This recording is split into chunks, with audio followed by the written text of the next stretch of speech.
सभी को जोहार, नमस्कार। सर्वप्रथम नव वर्ष की ढेर सारी शुभकामनाएं, मंगल कामनाएं।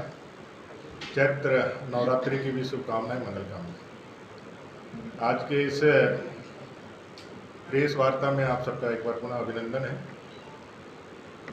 आज समाचार पत्रों में आप लोगों ने यह न्यूज़ देखा होगा, हाई कोर्ट ने नगर निकाय चुनाव को रोकने वाली सरकार की मांग की याचिका को खारिज किया है। आप सबको जानकारी है, 2023 में लगभग 48 नगर निकाय, 9 नगर निगम सहित पूरे झारखंड प्रदेश में है, जिसके चुनाव ये सरकार नहीं करा रही है। एक जनहित याचिका दायर करने के बाद श्रीमती रोशनी खालको जी के द्वारा उस पर कोर्ट ने संज्ञान लेते हुए जनवरी के महीने में यह कहा था राज्य सरकार को कि 3 हफ्ते में आप जो है चुनाव की अधिसूचना जारी करके हमें खबर करिए। लेकिन यह राज्य की सरकार जो भ्रष्टाचार को अपना मूल मंत्र बना के रखी हुई है, जो कोर्ट में भी गलत एफिडेविट, झूठा एफिडेविट देकर के कोर्ट को भी गुमराह करता है, इस सरकार ने उस 3 हफ्ते के कार्यकाल को पार करके फिर यह चुनाव ना हो, इसके लिए याचिका दायर की थी, जिसे कोर्ट ने खारिज करते हुए इन्हें लताड़ा है और कहा है कि जल्दी से इसको करवाइए। ये पिछड़े का बहाना बना रहे हैं, ओबीसी की बहाना बना रहे हैं। इनको पहले से मालूम था कि जो ट्रिपल टेस्ट है, वो ट्रिपल टेस्ट कराने के बाद भी हम चुनाव करा सकते हैं, लेकिन उस दिशा में इस सरकार ने कोई पहल नहीं की। अभी इन्होंने कहा है जो पिछड़ा आयोग इन्होंने बनाया है वही इस काम को करेगा। तो कुल मिलाकर के पिछड़ा विरोधी सरकार यह भ्रष्टाचार को आगे बढ़ाने के लिए नगर निकाय क्षेत्रों में पूरा पावर कैसे वो अपने हाथ में ले, लोकतंत्र को हमेशा से मजाक उड़ाने वाले लोग, लोकतंत्र की दुहाई देकर के जो घड़ियालू आंसू बहाते हैं, उनका लोकतंत्र पे तनिक भी विश्वास नहीं है। यह बात हम लोगों ने पहले भी कई बार उदाहरणों में देखा है। वो चाहे इमरजेंसी हो, चाहे वे झारखंड के अंदर पंचायत चुनाव ना कराना हो।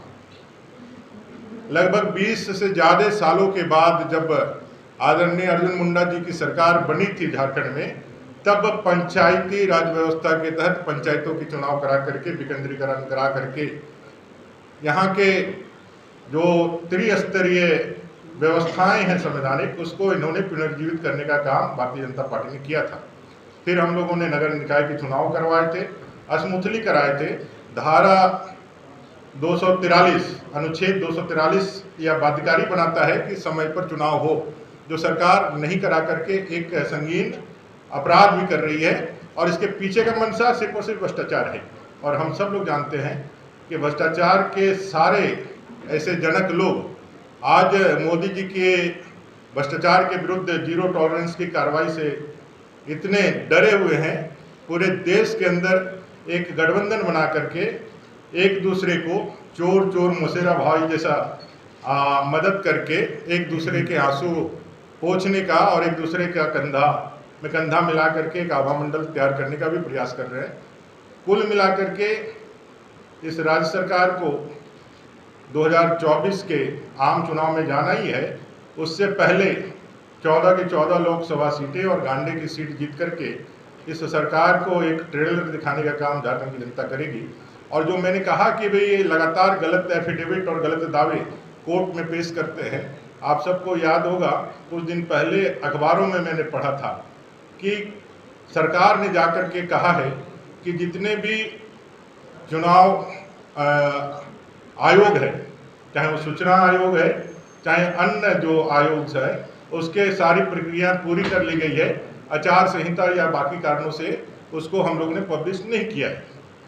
मैं एज ए नेता प्रतिपक्ष है उसका मेंबर हूँ, और मैं आपको कहना चाहता हूँ कि उनका जो दावा है वो पूरी तरह से भ्रामक है, क्योंकि कोई भी इस तरह का कार्रवाई संपूर्ण नहीं हुआ। एक ही बैठक हुई थी, वो बैठक में चीज़ें तय हुई थी कि 22 जनवरी से पहले चुनाव आयुक्त का जो वैकेंसी निकाल दिया जाएगा और निकाल करके जनता के बीच से फिर से वापस से लेकर के हम करेंगे। तो सरकार जो है संवैधानिक जितने भी पोस्ट है, जितने भी पद हैं जिससे भ्रष्टाचार को अंकुश लग सके, उन सारे चीज़ों को शिथिल करना चाहती है, उसको स्थूल मात्र बना करके रखना चाहती है, ताकि इनके ऊपर अंकुश की जो भी कार्रवाइयाँ हैं वो अंकुश की कार्रवाइयाँ हट जाए और ये सरकार आगे बढ़ करके अपना जो है भ्रष्टाचार को पूरी तरह से कामयाब कर सके और भ्रष्टाचार के हमसे जुड़े रहने के लिए हमारे YouTube चैनल को सब्सक्राइब करें और नई वीडियो की नोटिफिकेशन के लिए बेल आइकॉन को दबाएं। अगर आप ये वीडियो Facebook पर देख रहे हैं तो लाइक जरूर करें और ज्यादा से ज्यादा शेयर करें। धन्यवाद।